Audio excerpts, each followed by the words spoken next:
जी और वशिष्ठ जी में इस बात पर बहस हो गई कि सत्संग बड़ा है या तप। विश्वामित्र जी ने कठोर तपस्या करके रिद्धिया सिद्धियां प्राप्त की थी, इसलिए वे तप को बड़ा बता रहे थे, जबकि वशिष्ठ जी सत्संग को बड़ा मानते थे। वे इस बात का फैसला करवाने ब्रह्मा जी के पास चले गए।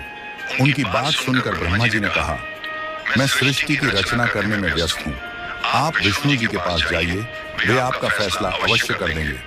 अब दोनों विष्णु जी के पास चले गए।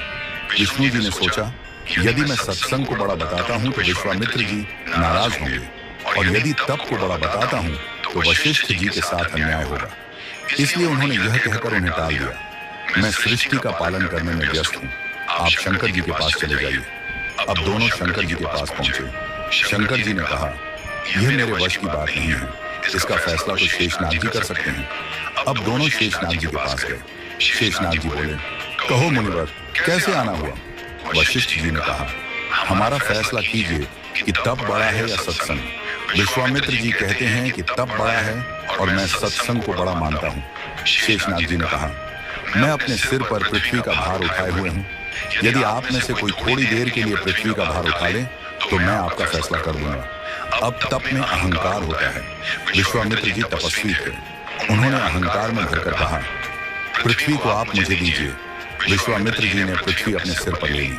अब पृथ्वी नीचे की ओर चलने लगी। शेषनाग जी बोले, विश्वामित्र जी, पृथ्वी रसातल को जा रही है।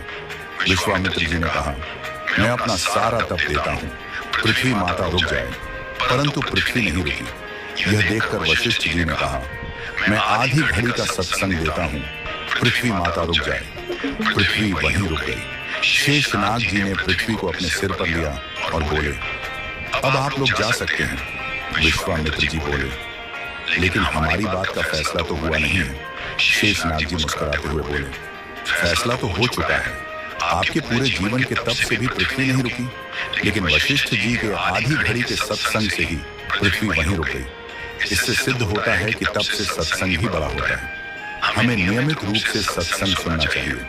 जब भी कहीं सत्संग हो, उसे सुने और उस पर अमल करें। सत्संग की आधी घड़ी, तप के वर्ष 1000, तो भी नहीं बराबरी संतन की दरबार